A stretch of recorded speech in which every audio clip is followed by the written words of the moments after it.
Last time, on Twisted Tales TV, we stepped into the quiet hallways of Redwood Community Center, where a tired janitor saw something she should never have witnessed. A truth that hid beneath polished floors and closed security doors. A truth that almost cost her life. What the janitor saw changed everything, but truths have a strange way of multiplying, my love.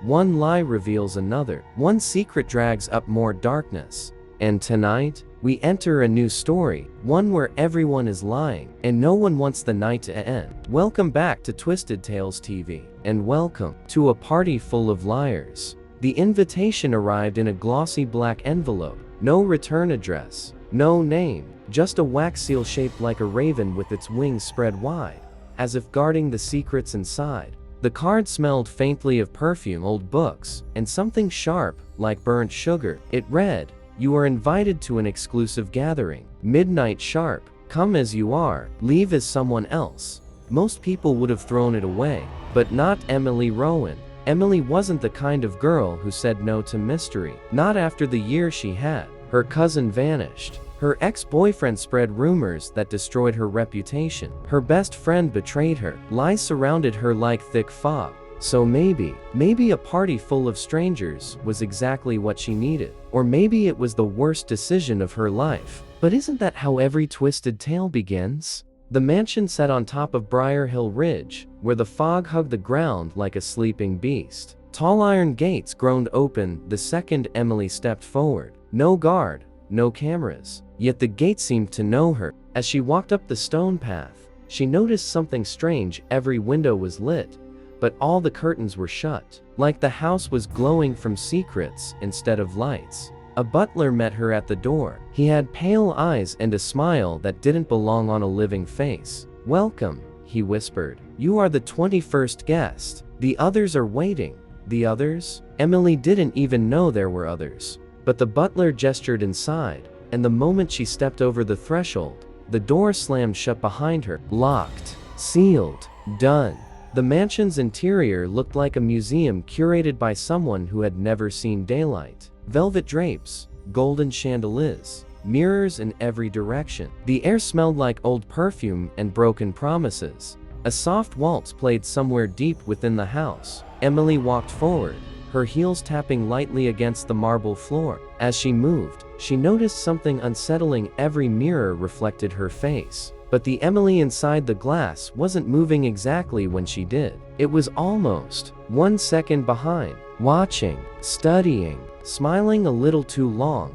She finally entered a grand ballroom filled with 20 other guests, each dressed in the kind of elegance that only came from generational wealth or a deep desire to impress. Everyone wore a mask, not the masquerade kind. No, these were expressions, fake smiles, forced laughter, over-the-top politeness. Every guest was lying about something. She could feel it, like a static charge crawling over her skin. A woman in a crimson gown approached her with a glass of something that shimmered like liquid moonlight. "First time?" the woman asked, her voice silky but sharp. Emily nodded. "Don't worry," the woman said. "Everyone lies here. It's the only rule." Emily tried to ask what she meant, but the music swelled, louder now, forcing everyone's attention toward the spiral staircase. A tall man descended, dressed in a midnight blue suit.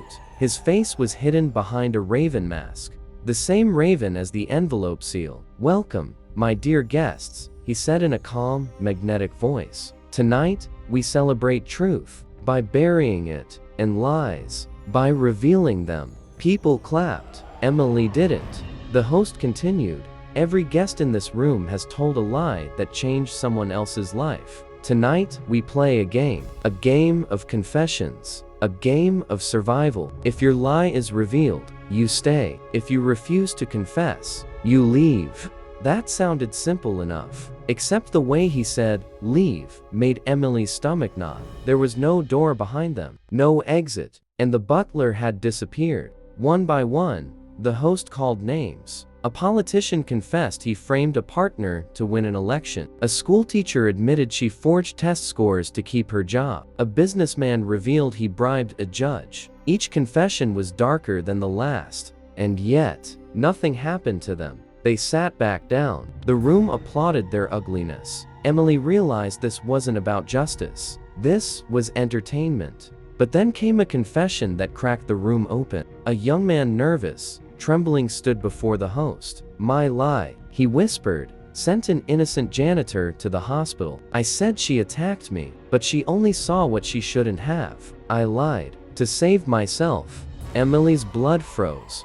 The janitor saw too much. The previous story, it wasn't fiction. It was connected. The host leaned forward. "And what did she see?" The young man swallowed. "She saw me following the senator into the restricted hall. She saw the briefcase exchange. I lied because she was the only witness." Emily stepped back, heart pounding. So this party, this gathering, this entire mansion wasn't random. It was a trap for liars, a stage, a courtroom, a hunting ground. The host smiled behind his raven mask. "Thank you for your honesty," he said. "You may stay." Emily didn't understand. Stay? Why stay? Why was staying a reward? Unless staying meant something far worse. Finally, her name was called. Emily Rowan. She felt the weight of every pair of eyes turning toward her. The floor felt thin, fragile, like one wrong step would send her falling through it. The host stood only a few feet away now, his mask reflecting candlelight like polished obsidian.